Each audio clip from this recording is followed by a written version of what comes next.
I will actually say, we'll get that. Cool. We'll actually say that it's just me talking, so unfortunately you just have to listen to me. But hopefully I represent WISPA while I do that. So really just want to do a bit of flashback with in 2017, really, we came here for the first time just after forming. Murray Pearson introduced us. We had 17 members, no government contracts, and we think we had about 30,000 customers connected amongst our groups. Last year I spoke as deputy chair. We now had 23 members, 9 RBI2 contracts, and 40,000 customers represented. So bit of a step up, which is pretty exciting. Where are we today? So WISPA NZ has really sort of grown and merged. We've got some exciting things happening, and our voice has certainly been heard at the highest level, which is really exciting, and that's what we want for all the individual businesses.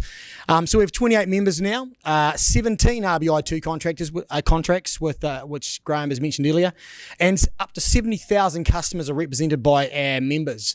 So quite a sizable chunk of the rural market is covered by our businesses in one way, shape or form. That could be our wireless networks, it could be other fibre or even ADSL or other services. So that's really exciting.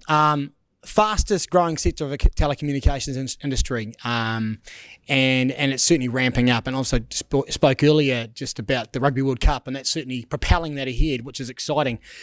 Massive increase in coverage and sites with the RBI2 program. It's well underway. I don't have the stats. We need to get those stats, but I certainly know that a number of the contracted RBI2 contract holders are building furiously to meet Rugby World Cup, but meet our contract obligations, and a lot is happening. So that's really exciting. The coverage is growing every week with WISP putting in new sites and handing them over to CIP, so that's really exciting. And the other thing right now, well, I also mentioned this earlier, is that members of WISPA are cooperating like we never had before. The good thing about a common voice in an industry is that you get to do stuff like you get to sit in a room. We've got our meeting tomorrow here in Wellington, where we've got a bunch of our members meeting. The idea that we get again in the room, network and share ideas and talk, and that's creating opportunity for our members, and that is in turn meaning our customers and potential customers have better options going forward. There are so many things happening in the industry, and it's great to be able to do it together, and that's that collaboration which we're really striving for. And as I say, the rural users in the end are going to benefit from that. So just taking a bit of stock of what's going on. New Zealand's doing well for rural broadband availability. Now, interesting in the panel earlier, there is obviously gaps, definitely gaps. We know that, and we'd love to fill them too. We'll get there. And I have to say, with thanks to the government and obviously CIP driving that with RBI2, that is helping us do more, but there is more to be done. We'd like to say that the RBI2 process is actually working for us. It's allowing us to do it in a way. Obviously got the RCG doing what they're doing in a massive way on a much larger scale, but as WISPs we can do a regional thing successfully, and that government funding is helping us do it, and I believe there's more opportunity there to come. Obviously there is some work to do, as I've said. Mobile black spots, coverage, our own coverage, there are gaps, and we'd really like to obviously fill those, and there's work ahead with that. Our message to the government is keep the RBI2 model.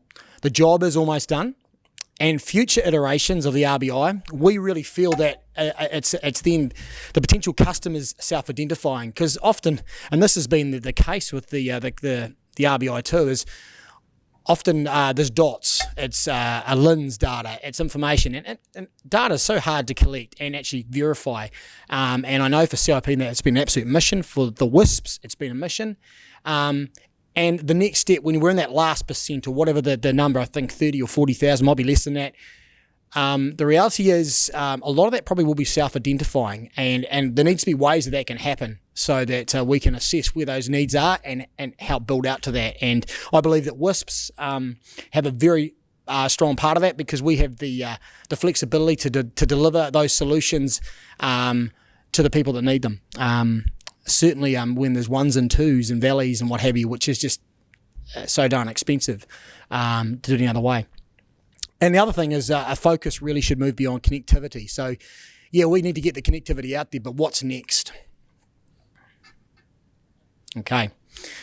So still a number of gaps. Taking RBI2 to the logical conclusion, space for an RBI3, revisiting some of the RBI1 maybe in future. I've already talked about self-identification of customers who, or people who are without service, and how can they do that so that we can identify where the real needs are. That's important.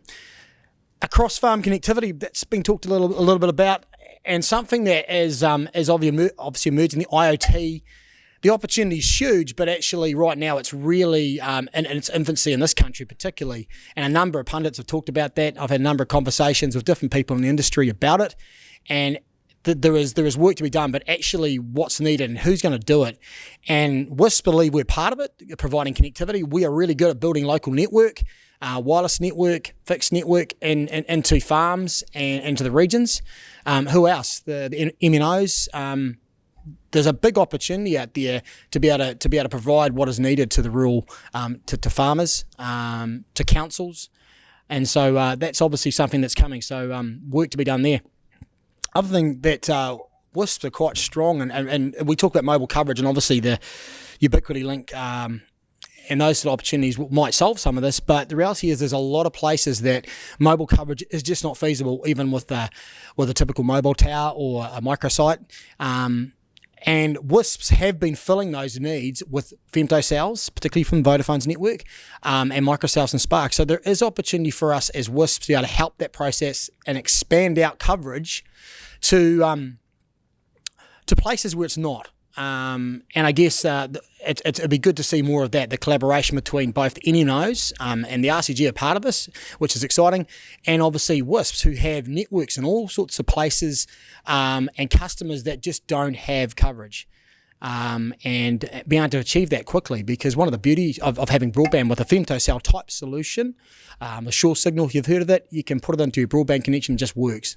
You got coverage at home. So those solutions are available. Well, we can make that work in more and more places. So something that we want to obviously see happen more. The other thing that was talked about earlier this morning, and obviously with the Rugby World Cup conversation, is access to unlimited data options.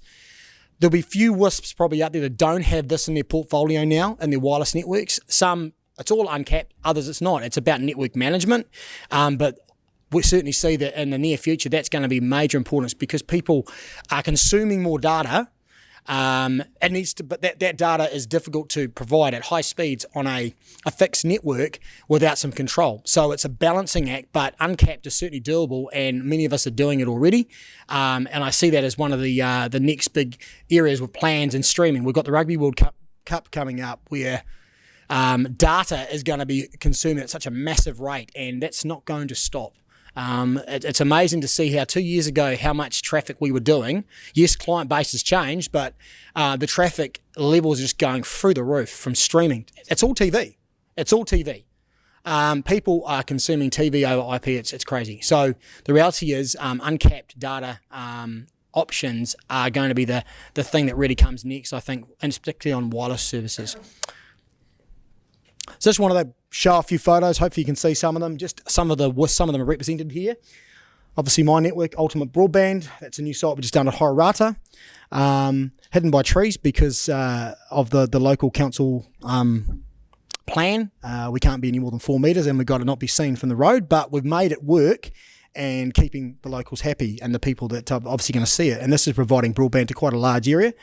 Lightwire, obviously, I don't know the locations. I can only talk about my own network, obviously, but Lightwire there. We've got Primo Wireless. We've already seen his sites this morning. Wana, Wi-Fi Connect there, and Kiwi Wi-Fi. And just to note, there's a whole bunch of different ways of each of us doing this.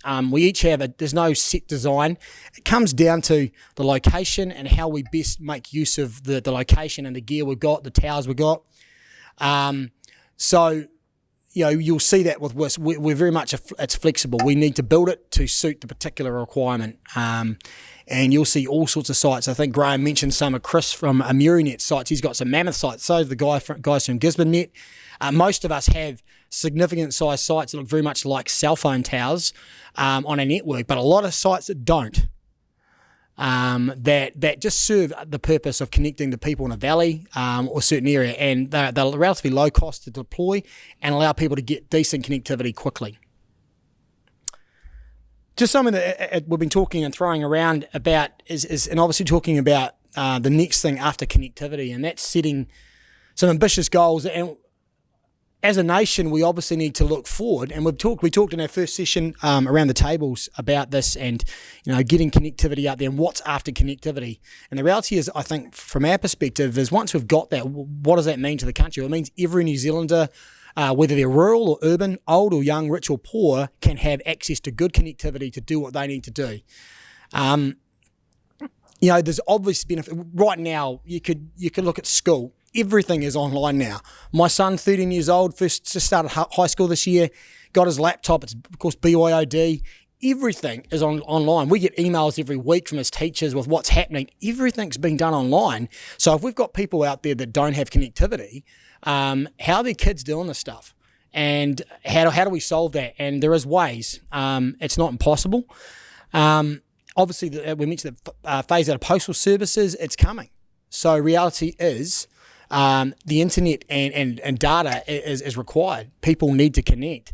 Education, as I've just said, and obviously things like dealing with the government departments, everything's online and going more so, and making that available. So once we got the connectivity, no matter how that is delivered, it's what else we can do with it, and making it available to everyone.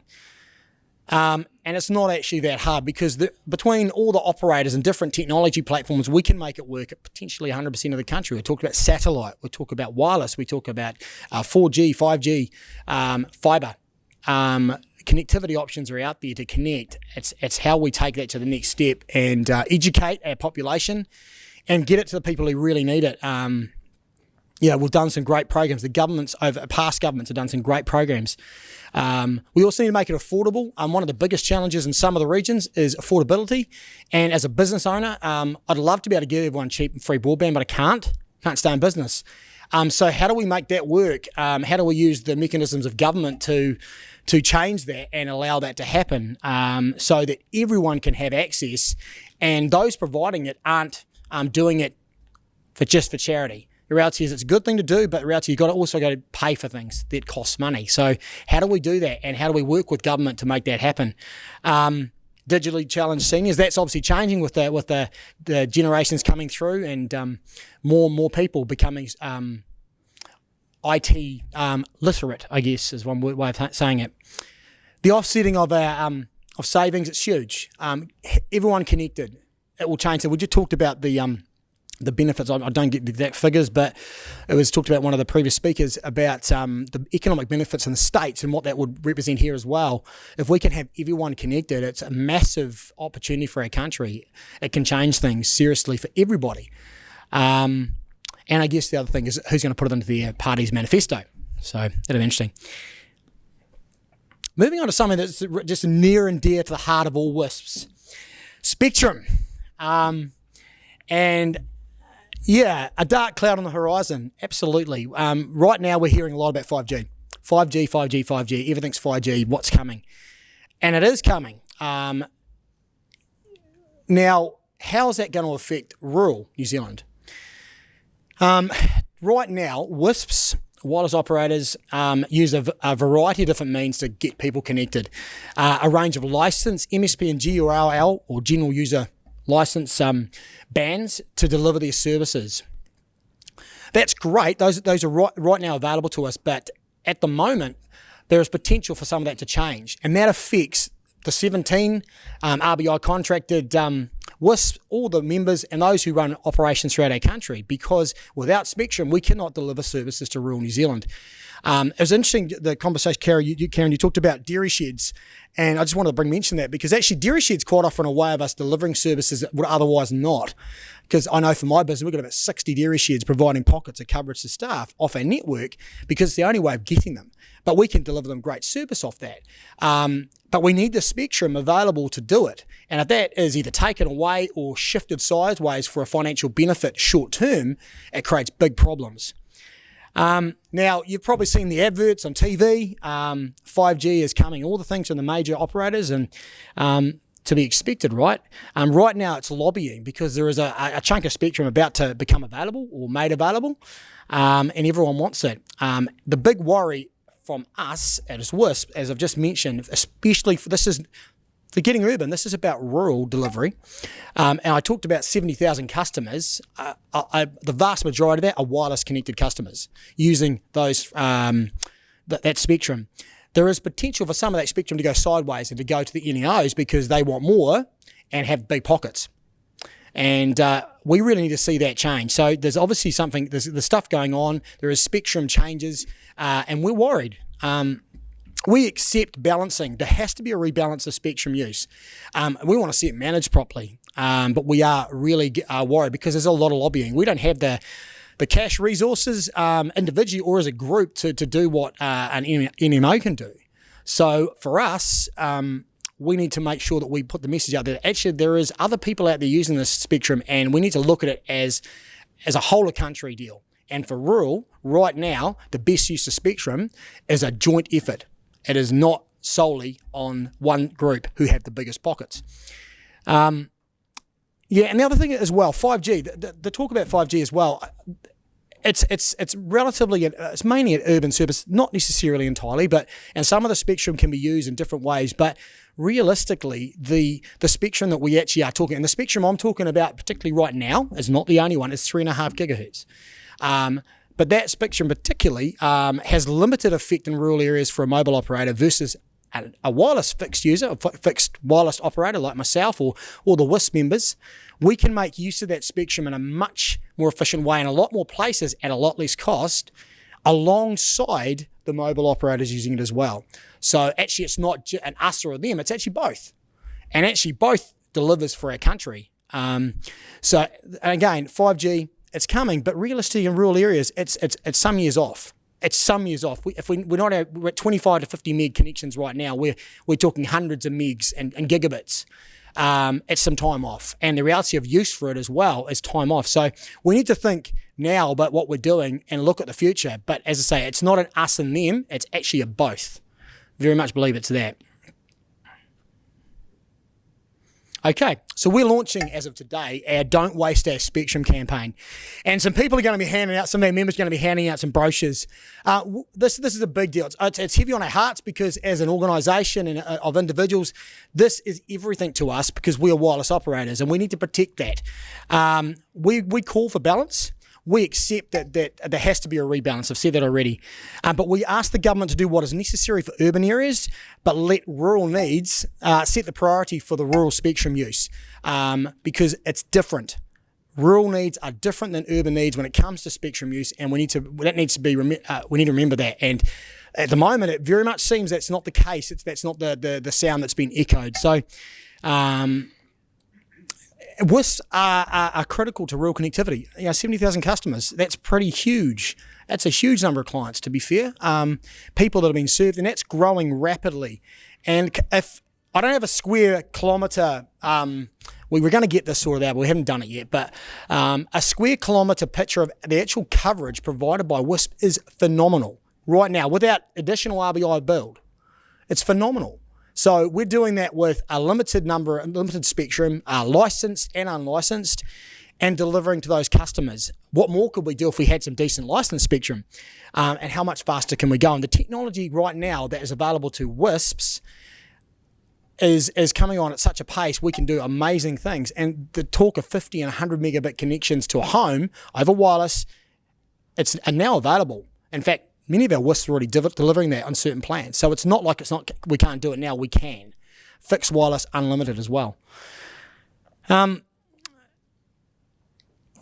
We obviously need to be talking to a range of policymakers and influencers because we need to get this message across. We want to see this as a fair deal because we believe that New Zealand needs both a national and a regional right.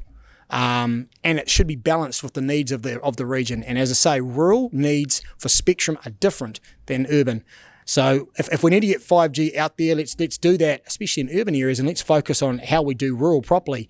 And again, just an example of one of the beauties of a WISP using the 3.5 gigahertz spectrum. whatever. You know what I'm saying? That spectrum, we can basically go and build a number of sites in very remote places with 10, 15 customers that will be able to connect them at high speed, versus a mobile tower which might cost a number of hundreds of thousands of dollars using the same amount of spectrum. We can do multiple sites, but we also can work them alongside what the mobile operators are doing. So again, it comes back to that. It's not us or them, it's actually both, and we can do this together, and I think that's what needs to happen. That's that balance. So that's why we're launching our campaign, Don't Waste Our Spectrum, and I'd really challenge you to support us in that, especially if you want to see rural broadband in New Zealand improved to the level it can be, because that spectrum is really vital to delivering that. And as WISPs, we would ask that you help us in that. It's not just about us. We want to see it used as best it can be. Because when it comes down to it, if we want to see what's best for our country, we need the most value for what we got. It's not about making a quick buck on some sale of spectrum. It's actually about what's best for our country long term. And we believe we can do that alongside the NNOs. So I guess finishing off, to the government, CIP, keep up the good work on RBI too. Fill the gaps based on local knowledge and getting feedback from rural communities and organisations that can feed into that and actually make a difference. The ubiquitous broadband concept, getting broadband for all, that's the next step. How do we do it? We need to deliver that. That's an exciting prospect, ambitious prospect for our country. Support us with the Don't Waste Our Spectrum campaign message. Needs to be increased infrastructure investment across the country. And next year we want to come back and report how well we've done. So that's me. Thank you.